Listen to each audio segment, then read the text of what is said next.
Hello friends, my name is Kramer Mehta. I've done my engineering in IT and MBA in marketing.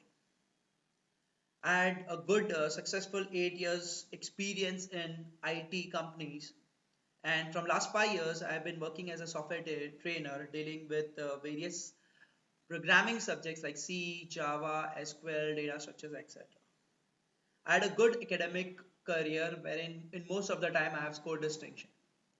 If someone asks me the secret of my success, always say that the first and foremost step is to plan. So here is a short session on how you can create your exam study plan. The first thing is we should know why we need to plan, the importance of planning. So I like to start with a famous quote, failing to plan is planning to fail. Which means that if you're not planning, you have already started planning and you're planned to fail. The failure can not be only that you're not clearing your exam. It can be that you might not be scoring in your exam. So planning will help you in showing you the path or the direction for achieving your goals or objective that you would have set for your semester. It will increase efficiency. Efficiency at the student level will be the best resource that you have is time. So better utilization of your time is what planning can do. It also reduces the risk of failure because when you start planning, you have already started coming out with the ways of or to cater to the needs where you feel that you have a fear of a particular subject. It also promotes innovative ideas. Now, this habit can also be useful in your career, in your sport activities, in your fun activities, everywhere. So, these are the various importance that I have mentioned of planning. Now, what are the various steps of planning that we are talking about in this particular session? The first and foremost step is to determine your study goal for this particular semester. The second step is listing down all the topics of a particular subject that you wish to do in that particular timelines in your plan. The third step is creating an empty time chart. Fourth step would be filling these timelines with the topics that you want to do in that particular timelines. Fourth, or sorry, the fifth step would be keeping the buffer time. Now this is very important. Buffer time is the timing where I like to do the activity or the task that I could not have done because of some distraction that happened. Next is making changes to your plan. You can you will be able to update your plan or you can keep on updating your plan unless until you have a perfect plan for yourself. So you can have as many iteration of your planning and you can come out with a better plan.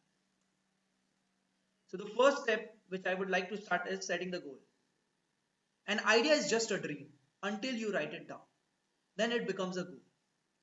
So first and foremost thing in setting a goal is you need to write down what is your objective for that particular semester.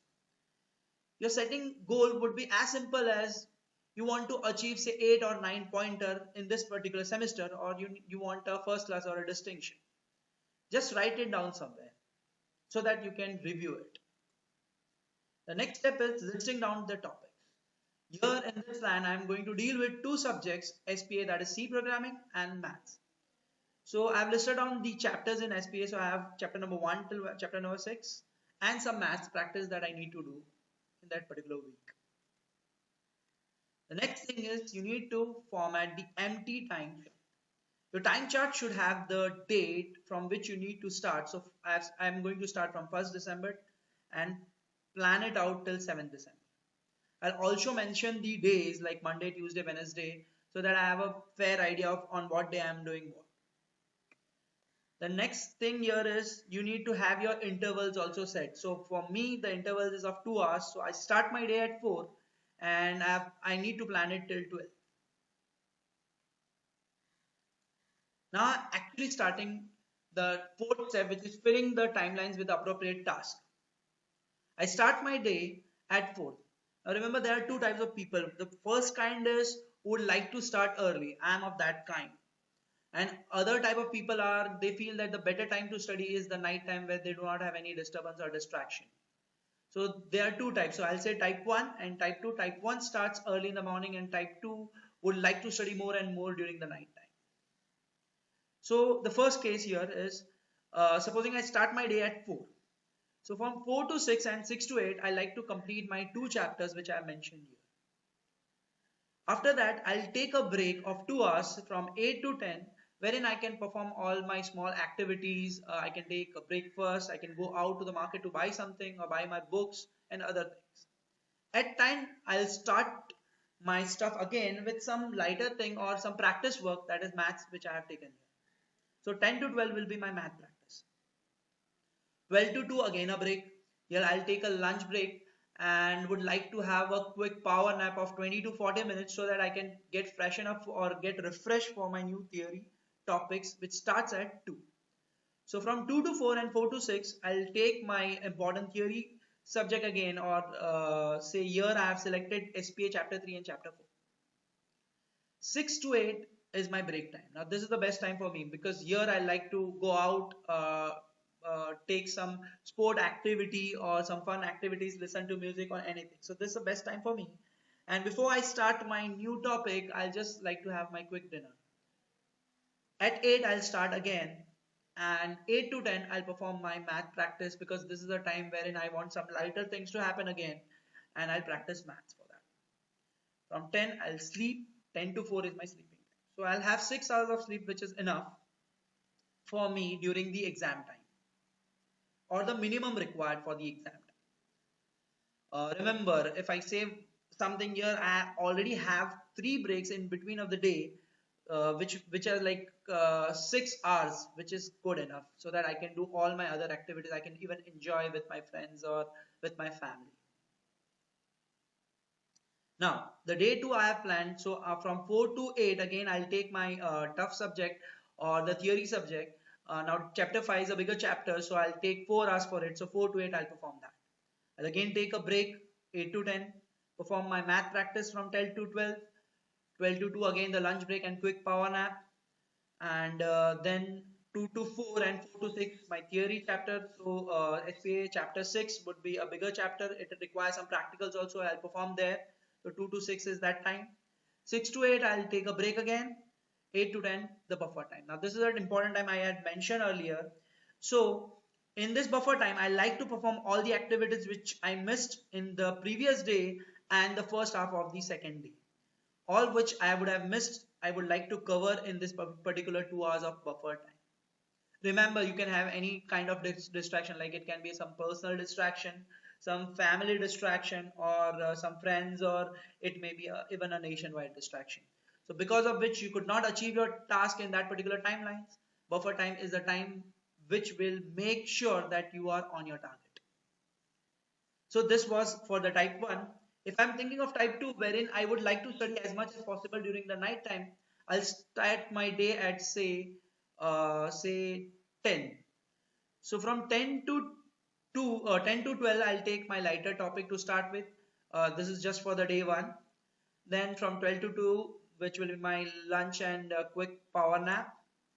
2 to 4 and 4 to 6, I'd like to take some theory topics. So I've taken 2 theory topics here. 6 to 8, again my break time. So I can do some particular activities or going out to the market and getting some stuff here and during the 6 to 8 time. 8 to 10, again I'll take my lighter topic because before starting my bigger topic I just want to finish some practice work. So I'll take 8 to 10 math practice. Now 10 to 12 is my break time. Now this is a good time wherein I will take a walk, go out, freshen myself, listen to some music and have my quick dinner. 12 to 2 and 2 to 4 is the important theory time which I like to complete as much as possible because I feel that this is the best time for me without any distraction.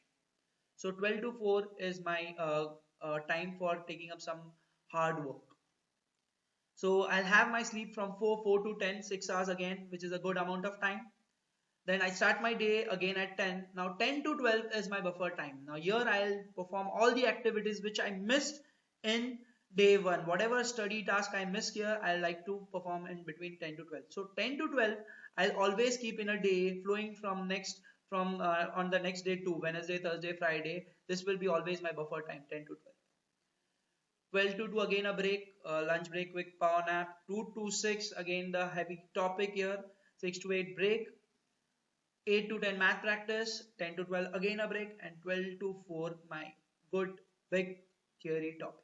So again I have 3 breaks here of 6 hours, which is good enough, and 6 hours of sleep, which means 12 hours I have for myself other than study here, which is good. So this is how we can plan. Now what if your plan doesn't work? You need to rethink where you went wrong. Start analyzing in your previous plan what are the various activities that you performed, what went well, what didn't well.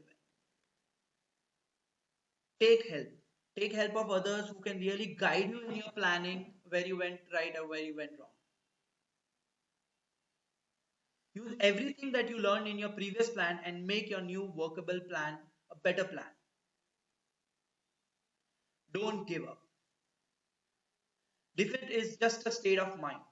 No one will be able to defeat you unless the loss is accepted as a reality. Remember the famous quote: the more you sweat in peace, the less you bleed in war.